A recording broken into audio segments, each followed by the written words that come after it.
Hi hello friends, welcome back to our editorial learning channel. చాలా మందికి కూడా తల్లికి వందనం స్కీమ్‌కి సంబంధించి అమౌంట్ అనేది క్రెడిట్ కావడం జరిగింది. కాకపోతే ఏంటంటే చాలా మందికి కూడా ఇంకా మనకి not in TV data set అనే స్టేటస్ ఏదైతే చూపిస్తుంది. డబ్బులు ఇంకా పడలేదు. కొంతమందికైతే not in TV data set అని అయితే వస్తుందని అంటున్నారు. అలాగే కొంతమందికి ఎన్రోల్మెంట్ ఐడి అంటే ఏంటి, పెన్ నెంబర్ అంటే ఏంటి అనేది కూడా డిఫరెన్స్ అయితే తెలియడం లేదు. ఇది తెలియడం కోసం మీకు ఈ వీడియో అయితే చేస్తున్నాను. అలాగే not in TV data set అనే స్టేటస్ వస్తున్న వాళ్ళకి ఏం చేయాలి, దీనికి సొల్యూషన్ ఏంటనేది కూడా ఈ వీడియోలో అయితే చెప్తాను. కాబట్టి ఈ వీడియోని లాస్ట్ వరకు చూడండి. అలాగే ఈ వీడియోని మీ ఫ్రెండ్స్ కూడా షేర్ చేసి ఈ వీడియోకి అయితే లైక్ చేసేయండి.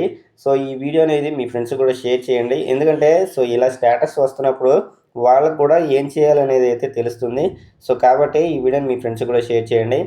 ఇంకా ఏమాత్రం లేట్ చేయకుండా వీడియోలోకి అయితే వెళ్ళిపోదాం. ఇక్కడ మనకి ఫస్ట్‌గా వచ్చేసరికి not in TV data set అని అయితే వస్తుంది. ఇలా అప్లికేషన్ స్టేటస్‌లో మనకి not in TV data set అని అయితే వస్తుంది.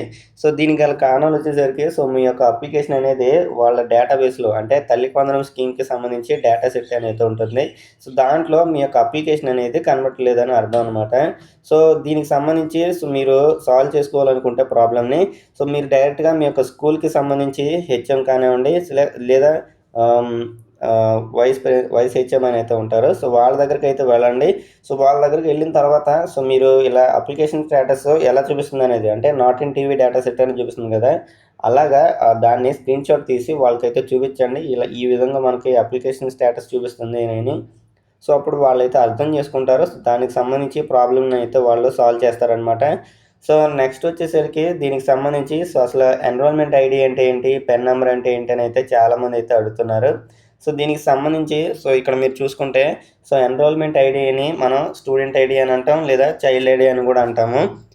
ఈ స్టూడెంట్ ఐడి అనేది మనకి 10 డిజిట్స్ అయితే ఉంటుంది. అలాగే ఈ యొక్క పెన్ నెంబర్ అనమాట. పెన్ నెంబర్ అంటే మనకి పర్మనెంట్ ఎడ్యుకేషన్ నెంబర్ అనమాట. దీన్ని సింపుల్గా మనకి పెన్ నెంబర్ అని అయితే పిలుస్తారు. ఇది వచ్చేసరికి మనకి 11 డిజిట్స్ అంటే 11 అంకెలు అయితే ఉంటుంది.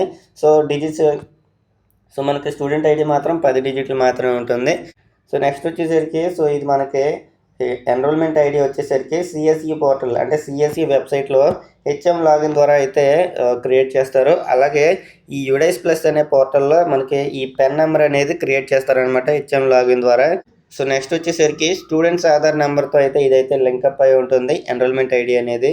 అలాగే పెన్ నెంబర్ అనేది వచ్చేసరికి మనకి స్టూడెంట్స్ బేసిక్ ఎడ్యుకేషనల్ డీటెయిల్స్తో లింకప్ అయి ఉంటుంది. నెక్స్ట్ వచ్చేసరికి ఇది మనకి తల్లికి వందనము, అలాగే గ్రేవెన్స్, స్కూల్ రికార్డ్స్, వీటి పర్పసెస్ కోసం మనం దీన్ని అయితే యూజ్ చేస్తాం అనమాట ఎన్రోల్మెంట్ ఐడి. అలాగే ఈ పెన్ నెంబర్ వచ్చేసరికి మనకి యుడైస్ డేటా కోసం, అలాగే నేషనల్ ఎడ్యుకేషన్ డేటాబేస్ కోసం, స్కూల్ స్టాటిస్టిక్స్ కోసం ఈ పెన్ నెంబర్ అని అయితే యూజ్ చేస్తాం. నెక్స్ట్ వచ్చేసరికి ఎప్పుడైతే మీరు టీసీ అనేది ఒక స్కూల్లో తీసుకొని వేరే స్కూల్లో జాయిన్ అవ్వడానికి వెళ్తుంటారో అప్పుడు ఒక స్కూల్లో అంటే ఓల్డ్ స్కూల్లో మీరు ఈ టీసీ తీసుకున్నప్పుడు మీరు డ్రాప్అవుట్ బాక్స్లోకి అయితే వెళ్తారు. డ్రాప్అవుట్ బాక్స్ అంటే మీరు ఇన్యాక్టివ్ అనమాట. ఇన్యాక్టివ్ అంటే మీరు డ్రాప్అవుట్ అయిపోయారు, ఇంకా చదవట్లేదు అనే బాక్స్లో అయితే ఉంటారు. అప్పుడు ఏంటంటే మీరు ఎప్పుడైతే కొత్త స్కూల్లో జాయిన్ అవుతారో అప్పుడు ఆ డ్రాప్అవుట్ బాక్స్లోంచి మిమ్మల్ని తీసేసి యాక్టివ్ చేసేసి అప్పుడు మీరు ఈ స్కూల్లో జాయిన్ అవుతున్నట్టు మీకైతే చెప్తారు. ఇక్కడ మీకు వచ్చేసరికి ఈ యొక్క ఎన్రోల్మెంట్ ఐడి అనేది అంటే స్టూడెంట్ ఐడి కానివ్వండి, చైల్డ్ ఐడి కానివ్వండి, మీకు ఖచ్చితంగా యాక్టివ్లో అయితే ఉండాలి. మీకు అన్ని స్కీమ్స్కి ఎలిజిబుల్ కావాలంటే మీకు ఈ యొక్క ఎన్రోల్మెంట్ ఐడి అనేది ఖచ్చితంగా యాక్టివ్ అయి ఉండాలి. ఇక్కడ మీకు ఈ యొక్క పెన్ నెంబర్ వచ్చేసరికి మీరైతే టెన్షన్ పడాల్సిన అవసరం లేదు. ఇది మీరు వేరే స్కూల్కి చేంజ్ అయినా కానీ మీకు ఆల్వేస్ యాక్టివ్ అనమాట ఇది. ఎప్పుడు కూడా మీకు యాక్టివ్గానే ఉంటుంది. ఇక్కడ మీకు వచ్చేసరికి ఎన్రోల్మెంట్ ఐడి లేకుండా మీకు తల్లికి వందనం డేటాలో మీ వివరాలు అయితే కనిపించవు.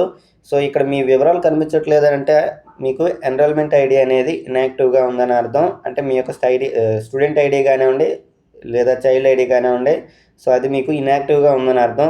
అప్పుడు మీకైతే తెలుస్తుంది. నెక్స్ట్ వచ్చేసరికి పెన్ నెంబరు ఒక పర్మనెంట్ నెంబర్ అనమాట ఇది. ఇది ఎప్పుడు కూడా మీకు సేమ్గా అయితే ఉంటుంది. ఎప్పుడు కూడా చేంజ్ అవ్వదు అనమాట. నెక్స్ట్ వచ్చేసరికి ఎన్రోల్మెంట్ ఐడి అనేది 10 డిజిట్స్ ఉంటే పెన్ నెంబర్ అనేది 11 డిజిట్స్ ఉంటుంది. సో 2 వేరు వేరు అనమాట, ఒకటి కాదు. సో రెండింటి ఉపయోగాలు కూడా వేరు వేరు.